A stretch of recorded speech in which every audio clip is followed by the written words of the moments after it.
আবু তালিব বলতেছে, ভাতিজা শোনো, আকাশের চাঁদটা আস্তে আস্তে আস্তে আস্তে তোমার এত কাছে চলে আসলো, আমি ভাবলাম যে চাঁদটাকে আমাদের উপর পড়ে যায়।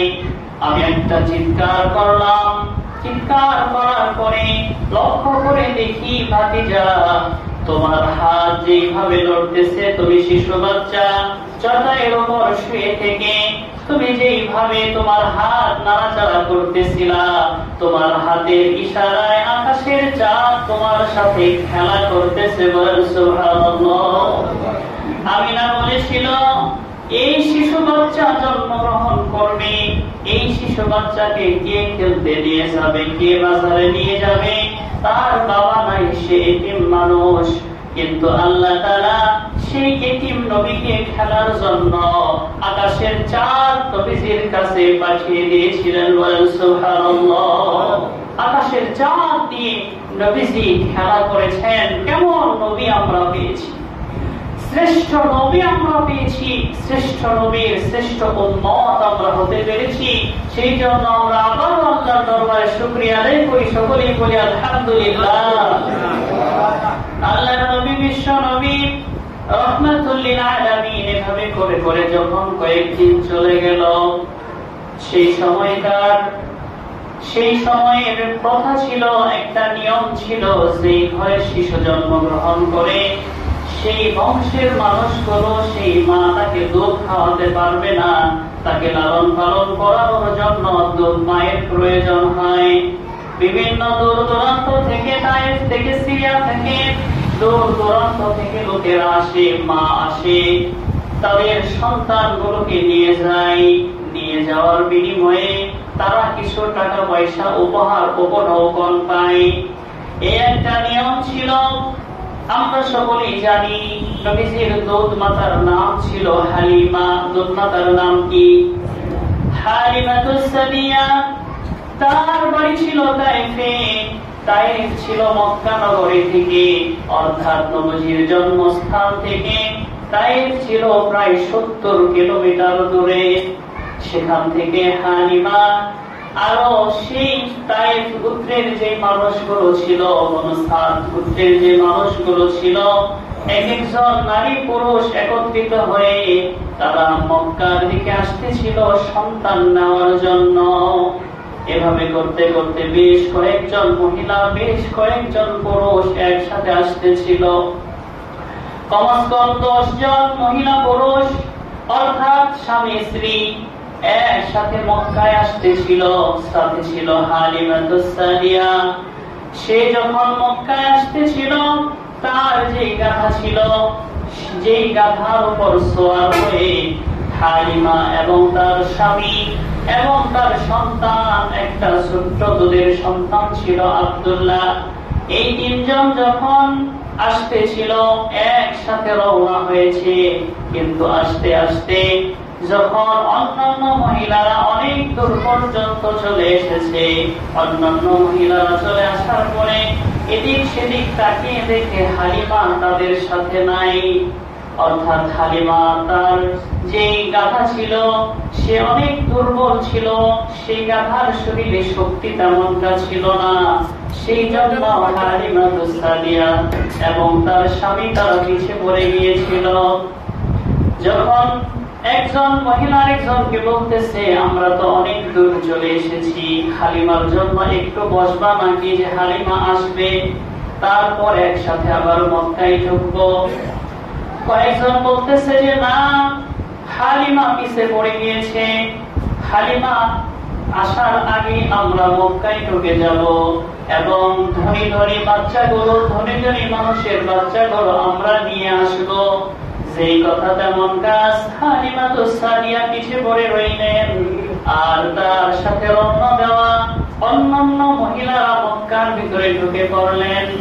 ঢোকার পরে এক একজন এক একটা ঘরে যাইতেছে, বাচ্চা খুঁজতেছে, জিজ্ঞেস করতেছে বাচ্চার বাবা কি করে, এর উপার্জন কি, অর্থ সম্পদ কেমন রয়েছে।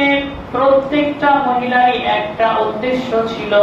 সেই উদ্দেশ্যটা হলো বাচ্চা লালন পালন করবে, বাচ্চার গার্জেন তার বাবা, লালন পালন করার জন্য কিছু খরচ দিবে। এমনি এমনি করতে করতে আমিনার ঘর পর্যন্ত যে সমস্ত মহিলারা গিয়েছিল, যাওয়ার পরে যখন দেখলেন, বুঝতে পারলেন, শুনতে পারলেন যে এই মহিলার তার স্বামী এই বাচ্চা জন্মের আগেই মৃত্যুবরণ করেছে, অর্থাৎ এতিম। এই এতিম সন্তানকে নেওয়ার জন্য কোন মহিলা রাজি হয় নাই। সবাই যার যার মতো ভালো ভালো ধনী ধনী বাচ্চাগুলো নিয়ে যখন যাইতেছে, পথিমধ্যে হালিমা আসতেছে, বলেন সুবহানাল্লাহ। হালিমা আসতেছে আর অন্যান্য নারীগুলো সন্তান, ভালো ভালো ধনী ধনী সন্তানগুলো নিয়ে তারা তাইফের থেকে রওনা হয়ে গিয়েছে। পথিমধ্যে হালিমার সাথে দেখা। হালিমা বলতেছে, তোমরা কি বাচ্চা সব নিয়ে এসেছো? বলতেছে যে সবই প্রায় নিয়ে শেষ, কিন্তু একটা বাচ্চা আছে, যেই বাচ্চাটা হলো এতিম, যে বাচ্চার বাবা মারা গেছে, অর্থ সম্পদ তেমন নাই, আমাদেরকে তেমন টাকা পয়সাও দিতে পারবে না, আমাদেরকে তেমন উপহার উপরও কোনো দিতে পারবে না, সেই জন্য সেই বাচ্চাটা রেখে আর সব বাচ্চা আমরা নিয়ে এসেছি। তার স্বামীকে বললেন, স্বামী, আমাদের তো অবস্থা খুব গুরুচরণ অবস্থা, খুব খারাপ যাইতেছে, আমিও দুর্বল হয়ে গিয়েছি, আমাদের যে গাধাটা রয়েছে সেটাও দুর্বল হয়ে গিয়েছে, কি করা যায়? এই এতিম বাচ্চা নিয়ে আমরা কিভাবে পালবো? দুইজনে পরামর্শ করলো যে এতিম বাচ্চা হোক, আগে দেখি যদি বাচ্চাটা সুন্দর হয়, বাচ্চাটা আমাদের পছন্দ হয়, তারপরে চিন্তা ভাবনা করা যাবে কি করা যায়। দুইজন মক্কাতে আসলেন। নবীজির দাদার নাম ছিল আব্দুল মুত্তালিব। আব্দুল মুত্তালিবের সাথে দেখা হলো। আব্দুল মুত্তালিবকে জিজ্ঞাসা করা হলো, একটা বাচ্চা রয়েছে, সেই বাচ্চা নাকি এতিম বাচ্চা, তার ঘরটা কোথায়? আমিনার ঘরটাকে দেখিয়ে দেওয়া হলো। স্বামী স্ত্রী হালিমা এবং হালিমার স্বামী দুইজন পরামর্শ করলো। হালিমাকে বলল, তার স্বামী বলতেছে যে হালিমা তুমি ভিতরে যাও, যে বাচ্চাটাকে আগে দেখো পছন্দ হয় কিনা। হালিমা ঘরের ভিতরে ঢুকলেন। নবীজির ঘর, নবীজি শুয়ে আছেন, ঘুমিয়ে রয়েছেন। নবীজির ঘরের ভিতরে আমিনার কোলে শুয়ে শুয়ে নবীজি ঘুমিয়েছেন। নবীজির মুখের উপর একটা কাপড় দিয়ে ঢাকা।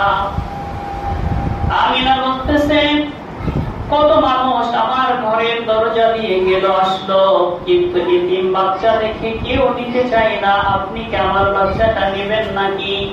বলতেছে, আমি নিব নাকি পরে, আগে মুখের কাপড়টা সরাও, আমাদের যদি পছন্দ হয় তাহলে এই বাচ্চাটা আমরা নিব নাকি পরে চিন্তা ভাবনা করব। যখনই নাকি নবীজির মুখের উপর থেকে তার মা আমিনা কাপড়টা সরালেন, আর হালিমাতুস সাদিয়া তিনি যখন নবীজির চেহারার দিকে তাকিয়ে দেখলেন, আল্লাহ পাক রব্বুল আলামিন হালিমার অন্তরের ভিতরে, হালিমার চোখের ভিতরে, হালিমার মনের ভিতরে এত মুহাব্বত ছেড়ে দিল। হালিমা বলতেছে, এত সুন্দর বাচ্চা, এই বাচ্চার প্রতি আমার এত মুহাব্বত পয়দা হয়ে গিয়েছে, এই বাচ্চা না নিয়ে আমি আর তাইফে যাব না। বলেন সুবহানাল্লাহ। আল্লাহর নবীজিকে দেখার পর এত সুন্দর মুহাব্বত, কিন্তু বাচ্চা ঘুমিয়ে আছে, আমার নবী আপনার নবী ঘুমিয়ে আছে। হালিমা মনে মনে বলতেছে যে আমি তো বাচ্চাকে দেখলাম, কিন্তু সে তো আমাকে দেখলো না। তার শরীরের ভিতরে একটু হাত তুলিয়ে দেওয়ার সাথে সাথেই নবীজি চোখটা খুললেন। খোলার পর যখন হালিমার চেহারার দিকে তাকালেন, তাকিয়ে শিশু বাচ্চা, দুধের বাচ্চা, মুস্কি হাসি দিয়ে ঠোঁটটা বাঁকিয়ে একটু হাসি দিলেন। সেই হাসি দেওয়ার সাথে সাথে আমিনার হালিমাতুস সাদিয়ার মুহাব্বত আরো বেশি হয়ে গেল। ঘর থেকে বের হয়ে তার স্বামীকে বলতেছে যে দুনিয়াতে আমার বয়স কম হয় নাই, অনেক বাচ্চা আমি মানুষ করেছি, কুরাইশ বংশের অনেক বাচ্চা আমি দেখেছি, কিন্তু আজ এই ঘরের ভিতরে যেই বাচ্চা আমি দেখলাম, এমন বাচ্চা আমি আমার জীবনেও দেখি নাই। বলেন সুবহানাল্লাহ। আমিনা ঘর থেকে ডাক দিয়ে বলে, হালিমা তুমি তো এমন সুন্দর বাচ্চা জীবনে দেখো নাই, তুমি বললা, কিন্তু আমি আমিনা মক্কার কত বাচ্চা দেখেছি, কত মানুষ দুনিয়ার জমিনে দেখেছি, আমি আমিনাও এমন বাচ্চা জীবনেও দেখি নাই। বলেন সুবহানাল্লাহ। এত সুন্দর চেহারার বাচ্চা। আমিনা আর হালিমাতুস সাদিয়া দুইজনের কথা শোনার পরে আব্দুল মুত্তালিব ছিল সেখানে দাঁড়ানো।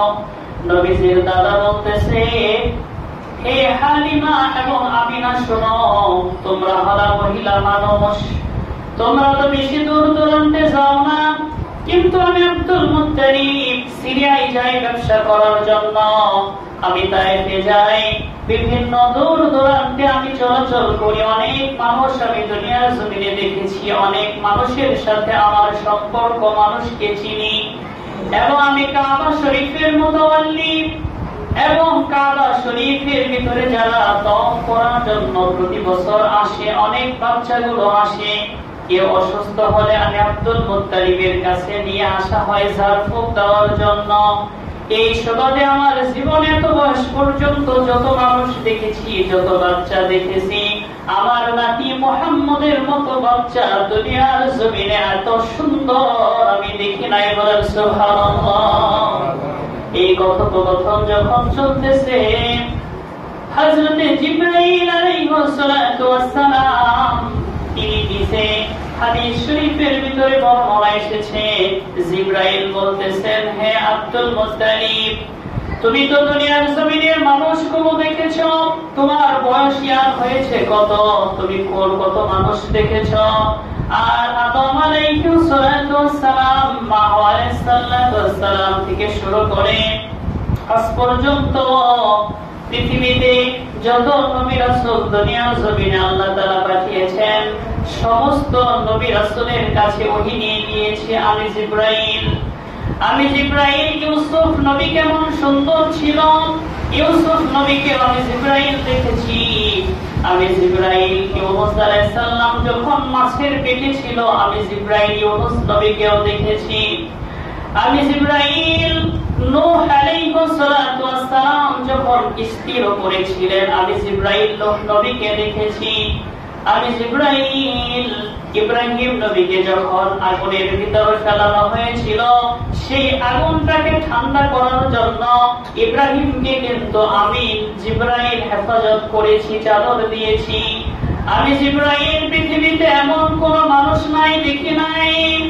আমি জিবরাইল বলতেছি, আদম নবী থেকে শুরু করে মুহাম্মদ পর্যন্ত পৃথিবীতে যত মানুষ এসেছিল এবং পৃথিবীতে কিয়ামত পর্যন্ত যত মানুষ আসবে, কোন মানুষের চেহারাও আমি এই মুহাম্মদের চেয়ে সুন্দর দেখি নাই। বলেন সুবহানাল্লাহ।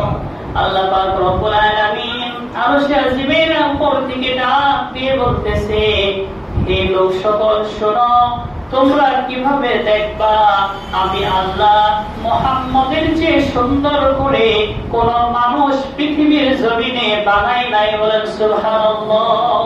এমন সুন্দর চেহারা আল্লাহর নবী, আমাদের নবী, শ্রেষ্ঠ নবীর চেহারা এত সুন্দর আল্লাহ তাআলা তৈরি করেছেন। হযরত আয়েশা রাদিয়াল্লাহু তাআলা আনহা বর্ণনা করেন, তিনি বলেন যে ইউসুফ নবী সুন্দর ছিল। ইউসুফ নবীকে জুলেখা দেখতো, দেখার পরে জুলেখা তার প্রেমে পড়ে গিয়েছিল। মিশরের নারীদেরকে জুলেখা একদিন দাওয়াত করলো। দাওয়াত করার পরে তাদের হাতে একটা করে ফল দিল আর একটা করে ছুরি দিল। দেওয়ার পরে ইউসুফ নবীকে বলতেছেন, ইউসুফ তুমি তাদের সামনে যাও।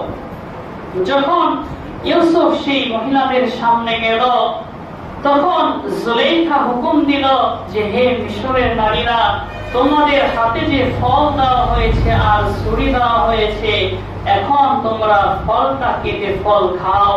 মিশরের নারীরা ইউসুফ নবীর চেহারার দিকে তাকিয়ে তাদের ফল কাটতে কাটতে তাদের হাত পর্যন্ত কেটে ফেলেছিল। ইউসুফ নবীর চেহারা এত সুন্দর ছিল। বলেন সুবহানাল্লাহ।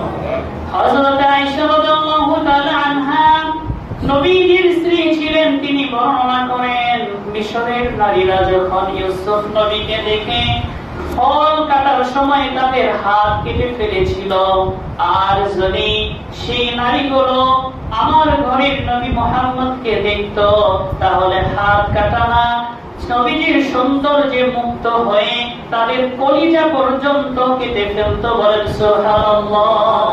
নবীজির চেহারা দেখে সাহাবারা যখন মুসলমান হতে লাগলেন, তারা নবীজির চেহারা দেখে মুসলমান হলেন এবং নবীজির জন্য যুদ্ধের ময়দানে তাদের জীবন দিতেও কিন্তু দ্বিধাবোধ করেন নাই। এত সুন্দর চেহারার নবী ছিলেন। হযরত হালিমাতুস সাদিয়া তিনি নবীজিকে নিয়ে তারপর তার স্বামীর সাথে আলাপ করে যখন সেই গাধা দিয়ে এসেছিল সেই গাধার উপরে উঠবেন, সেই গাধার উপরে যখন উঠলেন, হালিমার কোলে নবীজি, সামনে বসা তার স্বামী, গাধাটা থপাস করে বসে পড়ল। হালিমা ভাবলেন যে গাধা ছোট্ট একটা বাচ্চার ওজনে তো বসার কথা না, কারণ কি? স্বামীকে বললেন যে নামো, নামার সাথে সাথে গাধা আবার দাঁড়িয়ে পড়লো। আবার যখন মুহাম্মদকে নিয়ে হালিমা পিছে বসলেন আর তার স্বামী সামনে বসলেন, আবার গাধা বসে পড়ল। তখন হালিমা বললেন যে এখন আমি বুঝতে পেরেছি এটা সাধারণ কোন মানুষ নয়, এটা সাধারণ কোন বাচ্চা নয়, একে পিছে বসিয়ে নেওয়া এটা সম্ভব না, আমি সামনে বসি আর তুমি পিছে বসো। এই কথা বলার পরে যখন হালিমাতুস সাদিয়া নবীজিকে কোলে নিয়ে সামনে বসলেন, তার স্বামী পিছনে বসলেন, গাধাটা এত জোরে যাওয়া শুরু করলো, এত দ্রুত সে যাওয়া শুরু করলো, আসার সময় যে দুর্বলতা ছিল সেই দুর্বলতা কাটিয়ে যেই মহিলাগুলো আসার সময় বাচ্চাগুলো নিয়ে আগে রওনা দিয়েছে 70 কিলোমিটারের রাস্তা, সেই মহিলাগুলো তায়েফে যাওয়ার আগেই হালিমাতুস সাদিয়া নবীজিকে বহনকারী গাধা এত শক্তি ফিরে পেয়েছিল, সেই মহিলাগুলো যাওয়ার আগেই নবীজির গাধা তায়েফে পৌঁছে গিয়েছে। বলেন সুবহানাল্লাহ। অন্যান্য নারীরা বলতেছে যে হালিমা তুমি এটা কোন গাধা নিয়ে এসেছো? যাওয়ার সময় যাইতেই পারতেছিল না, সবার পিছে চলে গেলে তুমি পিছনে পড়ে থাকলা, আর আসার সময় দেখি আমাদের আগেই গাধা চলে আসতেছে। কারণ কি? হালিমা বলে শুধু তাই নয়, আমি এমন একটা কুরাইশি বাচ্চা আজকে আমার বুকে নিয়েছি, এই বাচ্চা আমার বুকে রাখার সাথে সাথে আমার বুকে আগে দুধ ছিল না, আমার শরীরে শক্তি ছিল না, আমি দুর্বল ছিলাম, এই বাচ্চা কোলে নেওয়ার সাথে সাথে আমার স্তনে দুধ এসেছে, আমি সবল হয়ে গিয়েছি। বলা সুবহানাল্লাহ। হালিমাতুস সাদিয়া তাদের একটা কুয়া ছিল, যেই কুয়া থেকে পানি উঠতো না, পানি না উঠতে উঠতে কুয়া প্রায় বন্ধ হয়ে গিয়েছে। নবীজিকে নেওয়ার পরে তিনি খেয়াল করে দেখলেন সেই কুয়ার ভিতরে পানি জমে উপরে উঠে বসে আছে। সুবহানাল্লাহ। তাদের যে বকরিগুলো ছিল, যেই বকরিগুলোর কোনো দুধ হতো না, সেই বকরিগুলো যখন ছেড়ে দেওয়া হয় খেয়ে দিয়ে স্তন ভরে দুধ নিয়ে ঘরের ভিতরে আসে। সুবহানাল্লাহ। হালিমা বর্ণনা করেন যে নবীজিকে আমার ঘরে আনার পরেই আমার সংসারের ভিতরে এত বরকত হয়েছিল, এই বরকতের কারণে জীবনে আর কখনো আমার অভাব দেখা দেয় নাই। সুবহানাল্লাহ। সম্মানিত হাজিরিন, নবীজিকে মহাব্বত করলে যদি তার ঘরে বরকত আসতে পারে, আমরাও নবীজির শেষ নবীর উম্মত হয়ে আমরাও যদি নবীজিকে মহাব্বত করি, ভালোবাসি, নবীজির সুন্নতের ইত্তেবা করি, তাহলে আমাদের ঘরেও বরকত আসবে কিনা বলেন? আমাদের ঘরেও বরকত আসবে। সেই জন্য নবীর উম্মত হয়ে আমরা নবীজিকে আমাদের জীবনের চেয়ে বেশি মহাব্বত করব, নবীজির সুন্নতের ইত্তেবা করব। আল্লাহ তাআলা আমাদের সবাইকে আমাদের দৈনন্দিন জীবনে শ্রেষ্ঠ নবীর যে সুন্নাত গুলো রয়েছে সমস্ত সুন্নতের উপর আমাদের আমল করার তৌফিক দান করুক। আমরা সকলে বলি আমিন। ওয়া আখিরু দাওয়ানা আলহামদুলিল্লাহ।